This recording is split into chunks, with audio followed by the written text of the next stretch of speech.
헬스장 가서 쇳덩이만 든다고 몸이 자동으로 바뀌는 거였으면 공사장 아저씨들이 이미 미스터 올림피아 휩쓸고 다녔을 거야. 간혹 숨만 쉬어도 살쪄요, 아무리 처먹어도 멸치예요, 겁나 운동해도 근육이 안 생겨요 등의 말이 나오는 이유는 단순해. 보통 자신의 몸이 어떻게 반응하는지 무시하고 감으로만 하니까 그래. 특히 다이어트는 더 빡센 게 체중을 빼면 몸이 야 우리 굶어 죽겠다 하고 에너지를 더 아끼는 쪽으로 바뀌거든. 이걸 대사 적응이라고 하고, 체중 감량 후 다시 찌기 쉬워지는 구조랑도 연결돼. 그래서 오늘은 2025년에 조회수가 10만에서 100만까지 나왔던 식단 및 운동법 쇼츠 영상들을 정리미 보충하여 총 결산편으로 제작해봤어. 적게 먹고 운동해라, 단백질 잘 챙겨 먹어라와 같은 뻔한 얘기 말고 여러 논문 및 기관의 가이드 기반으로 체지방 감량, 벌크업, 림매스업까지 딱 잡아줄게. 그럼 맛있게 한입 하러. 모르겠죠.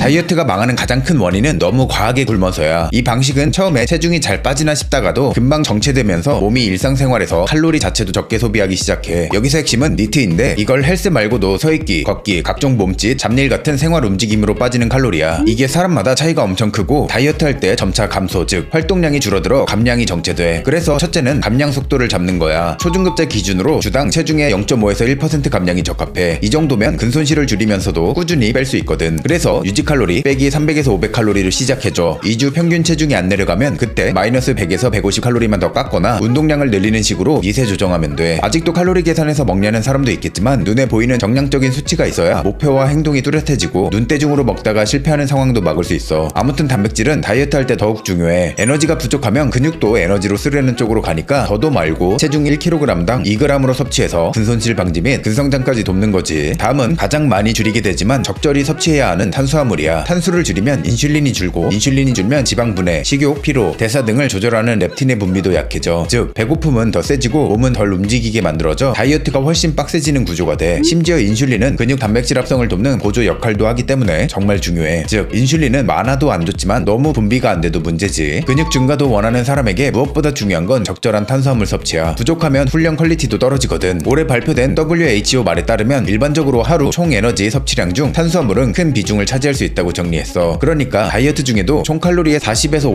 55%는 탄수로 유지하는 게 깔끔해. 뱃살, 특히 내장 지방의 최악의 적은 과당이야. 과당 음료를 10주 먹였더니 내장 지방이 늘고 인슐린 민감도도 떨어졌다는 연구 결과가 많거든. 지방은 먹으면 무조건 살로 가는 게 아니야. 종류가 중요한데 포화지방을 많이 때리면 같은 체중 증가에서도 내장지방이나 간지방이 더 쌓인다는 연구도 있어. 그래서 지방을 아예 끊는 게 아니라 버터, 튀김, 과한 마블링 고기의 비중을 낮추고 견과류, 생선, 올리브오일 쪽으로 바꾸는 방향이 건강한 섭취 방법이야. 유산소는 가장 접하기 쉬운 걷기냐 히트냐가 있는데, 결론은 뭐로든 꾸준히 에너지 적자를 쌓느냐지. 메타 분석 논문을 보면 히트가 시간 대비 효율이 좋긴 하지만 하루 8,000에서 12,000보 플러스 주 2, 3회 30분 빠른 걷기만으로도 살은 빠질 수 있다고 해. 초보자는 이 유산소 방식과 웨이트를 병행하며 니트도 같이 끌어올리면 지방 감량이 잘 될 거야. 그리고 가장 궁금해하는 게 근손실을 막는 웨이트와 유산소의 타이밍인데, 최신 연구를 보면 확실해져. 만약 같은 시간대에 근력 훈련 또는 질 좋은 근비대 훈련을 원한다면 웨이트 직전 가볍게 5분에서 10분 정도 몸에 열이 날 정도로만 해줘. 웨이트 후 수행 강도에 따라 다르겠지만 제대로 했다는 가정하에 40분 내로 끝내는 게 근손실을 예방하는 최적의 시간이야. 경사 걷기로 심박수를 높여도 되고 심폐지구력도 키우기 위해 중강도 수준에 달리게 하는 것도 괜찮아. 이왕이면 유산소와 웨이트를 다른 날 또는 6시간 이상 분리 배치하는 게 가장 좋고.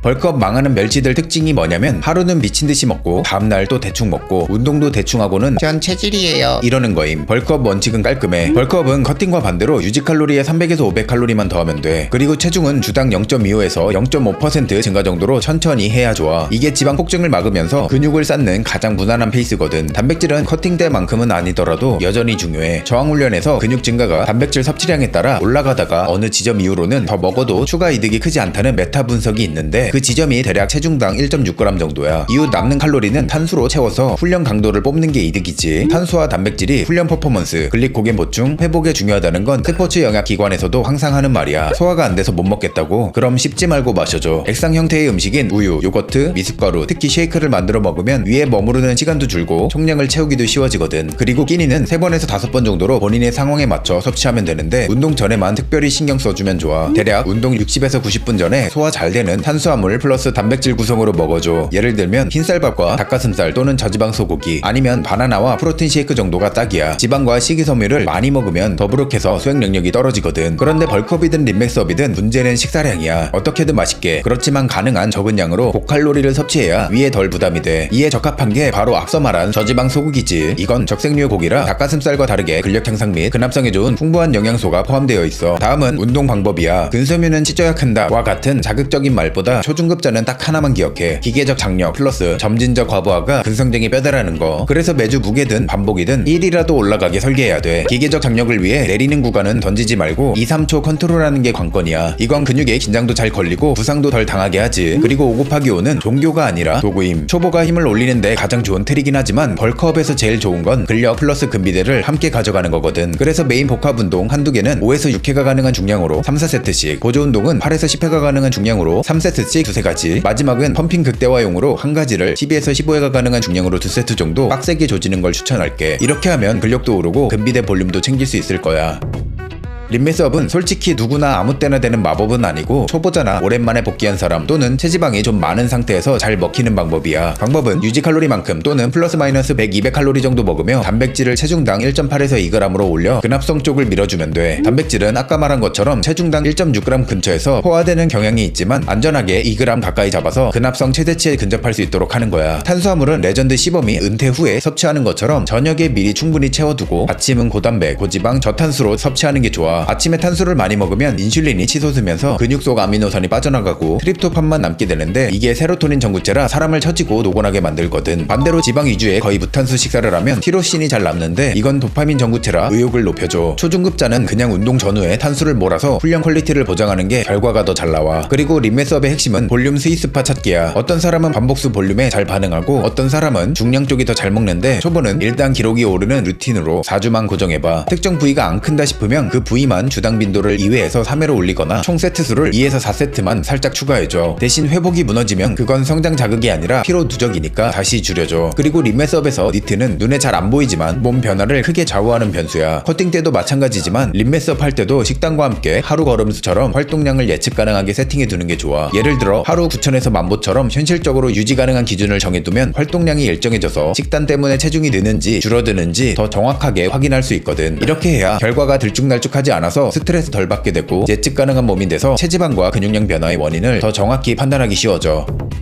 맥주 한 잔은 괜찮죠? 이런 질문이 제일 위험한데 이유는 단순해. 운동하고 단백질을 먹어도 술이 들어가면 그 근육 합성 반응 자체가 방해한다는 연구가 있거든. 즉 술은 그냥 칼로리 문제가 아니라 회복 메커니즘의 방해꾼인 거지. 그래서 술은 그냥 끊는 게 좋지만 그래도 굳이 마셔야겠다면 적어도 운동한 날 정도는 피해줘. 수분은 더 현실적인데 미국 스포츠 의학회에 따르면 운동 중 수분 손실이 커지면 퍼포먼스에 영향이 갈 수 있으니 운동 전부터 수분 상태를 맞추고 상황에 맞게 지속적으로 보충하라고 했어. 만약 운동 전후 체중을 쟀을 때 체중이 1kg 이상 빠졌으면 그날은 물과 전해질을 더 챙겨야 하는 날이지. 그래야 근육 회복과 근손실을 막을 수 있어. 그리고 식사할 때 야채부터 먹어야 좋다고 알고 있지. 헬스하는 사람에겐 밥만 맞아. 포만감 확보, 충분한 단백질 섭취량 보장, 식욕 통제, 근손실 방지 등의 목적을 위해서는 선 단백질 섭취가 더 좋거든. 특히 감량 중일 땐 더 중요해. 물론 식이섬유로 인한 탄수화물 흡수 속도 감소, 인슐린 급상승 방지로 혈당 관리 및 총 섭취량 감소 등이 주된 목적이라면 야채부터 섭취하는 게 맞아. 근데 근육을 키우고 싶은 신체 건강한 사람에겐 단백질 섭취가 최우선인 거지. 그럼 결국 탄수화물 섭취량 조절도 더 쉬워져. 참고로 선 단백질 섭취도 완만한 상승을 돕고 빠른 포만감을 느끼게 해. 마지막은 멘탈이야. 100% 완벽하게 3주하고 퍼지는 것보다 80%로 3년 가는 사람이 무조건 이득임. 하루 식단 또는 운동 망쳤다고 끝난 게 아니니까 다음 루틴부터 다시 시작해줘. 그리고 오늘 저녁 7시부터 내일 자정 전까지 마이프로틴에서 설맞이 타임 세일을 진행한다고 해. 최대 80% 할인에 모모 할인 코드 입력 시 42% 추가 할인이 적용되니까 단백질 보충제 또는 간식, 영양제, 운동복 등이 필요한 브로들은 이 기간에 저렴하게 구매하는 걸 추천할게. 더 자세한 내용과 구매 링크는 아래 고정 댓글에서 확인해줘.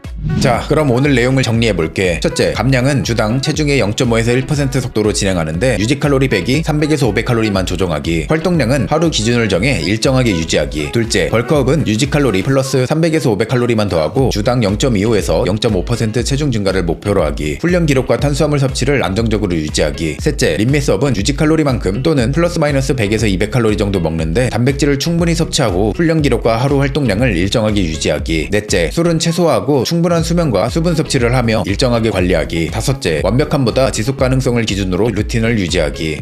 이렇게 이전 가슴과 등 운동 총 결산에 이어 식단 및 운동법 총 결산편도 마무리됐어. 다음엔 하체, 팔, 어깨 등의 주제로 제작할 예정이야. 가기 전에 좋아요와 함께 구독과 알림 설정을 해두면 다음 영상을 놓치는 일이 없겠지. 그럼 끝까지 시청해줘서 고맙고 다들 오늘도 조심하며 득근하도록 해.